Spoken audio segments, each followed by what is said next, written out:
Islamic banking and the conventional banking. Pakistan के अंदर Islamic banking का एक बहुत बड़ा एक ट्रैक चल गया है, एक प्रॉपर सिस्टम काम करने लग गया है। और इस्लामिक बैंकिंग की ब्रांच, बल्कि प्योरली इस्लामिक बैंकिंग भी खुलने लग गई अब तो how conventional banking and Islamic banking is like gonna be contradiction, ऐसा कोई होने लगा है? या इसमें किस तरह इस्लामिक बैंकिंग जो है वो कन्वेंशनल के बैंकिंग के सेक्टर को या उसके शेयर को कब कैप्चर करे जा रहा है? रिसेंटली जब एक डिफरेंट स्टैटिस्टिक्स हमारे पास नज़र आता है तो इस्लामिक बैंकिंग का जो शेयर है वो माशाल्लाह 25% ऑफ द इंडस्ट्री ऑलमोस्ट बढ़ता जा रहा है। इंडस्ट्री का 2%, 4%, 6% से चलते चलते ऑलमोस्ट कोई 25% शेयर जो सा है वो बैंकिंग सेक्टर का इस्लामिक बैंक शेयर कर रहा है। और अपने व्यूज़ की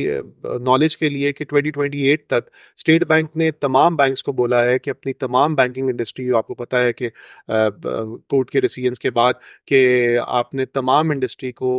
इस्लामिक बैंकिंग में कन्वर्ट करना है टिल 2028। तो जितने भी conventional overall conventional will be converted into Islamic. Conventional will be no existence, मतलब इट टेक्स टाइम। अभी तक एक डिसीजन तो ये है, इतना आसान शायद ना हो, क्योंकि जब आप पूरी ट्रांसफॉर्मेशन करेंगे तो शायद डिपॉजिट साइड पे आप कर सकें, लेकिन जो फाइनेंसिंग हुई भी है उसको इस्लामिक मोड पे लाना जरा थोड़ा सा, शरिया कंप्लाइंट करना, शरिया की लॉस पे लाना जरा थोड़ा सा, और फिर वो इंटरेस्ट बेस्ड मॉडल्स पे चल रही हैं उनको इस्लामिक मॉडल्स पे लाना, बैक पे ये इंश्योर करना, क्योंकि यू नो दैट कि इस्लामिक बैंकिंग, जो आपका सवाल भी था, Islamic banking is basically asset back banking, जिसकी बैक पे कोई ना कोई कमोडिटी एग्जिस्ट करती है। This is a participatory model, जिसके अंदर आप किसी ना किसी इक्विटी मॉडल पे चले जाते हैं, जिसके अंदर मैं और आप किसी पार्टनरशिप पे या मैं और आप किसी शराकत के मॉडल पे चले जाते हैं। Islamic banking is a rental based, कि हम कोई ना कोई चीज किसी को रेंट पे देके उस पर अपना रेंटल हलाल नफा लेते हैं। तो जब भी हम इस्लामिक बैंकिंग की बात करते हैं तो this is basically involving into the trade. जो तीनों चीजें मैंने आपसे बात की कि या तो आप एसेट बैक कर रहे हैं, या तो आप रेंटल बेस कर रहे हैं, या तो आप किसी पार्टिसिपेटरी मोड पे जा रहे हैं। तो इन तीनों, या जिसके अंदर बहुत सारी प्रोडक्ट्स हैं, अगर हम इधर गुफ्तगू करेंगे तो इस्लामिक बैंकिंग में ओवर द ईयर्स बहुत रिसर्च हुई और पाकिस्तान के उलमा ने इसमें बहुत काम किया। और जो शरिया बोर्ड्स हैं, ऑलमोस्ट हर बैंक के अंदर शरिया बोर्ड्स हैं, बहुत सी प्रोडक्ट्स हैं, और आप शायद ही आपको कोई ऐसी प्रोडक्ट मार्केट के अंदर जो conventional bank over the years और पूरी दुनिया में दे रहे हैं, आपको इस्लामिक बैंकिंग में ना मिलती हूँ। Obviously this is a contract based banking, जिसके अंदर प्रॉफिट और लॉस की शेयरिंग का ख्याल करना, और इस चीज़ का ख्याल करना कि नफ़ा आपका या आपका इंटरेस्ट जो है वो फिक्स ना हो जाए, तो उसमें बड़ी बारीकी से काम करना पड़ता है। तो इस्लामिक बैंकिंग इस टाइम अल्हम्दुलिल्लाह full bucket is available for all the industry, और इस्लामिक बैंकिंग का नंबर भी बहुत ग्रो कर रहा है। और एक जो मेजर चीज़ इसके इंक्रीज़ की है, जो मुझे लगती है, कि लोगों का माइंड सेट, लोगों को ये यकीन हुआ कि ये बैंकिंग जो सी है बहुत तरह से और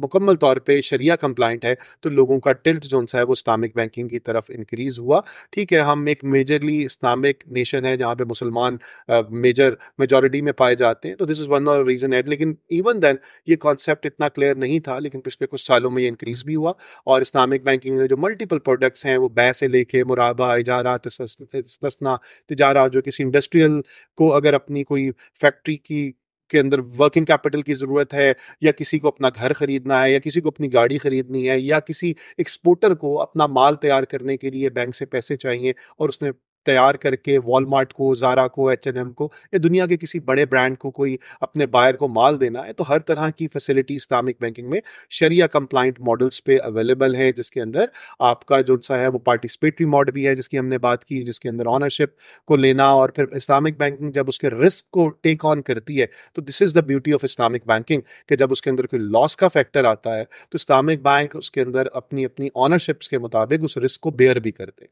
तो दिस इज़ वेरी important कि we learn about Islamic banking, then we understand कि दीन में जो तिजारत की इजाजत है और सूद की नहीं है, तो उस बारीकी से अगर हम इसको तिजारत को समझें, और ये जो लॉज हमारे शरिया कंप्लाइंट स्कॉलर्स ने दिए हैं, क्योंकि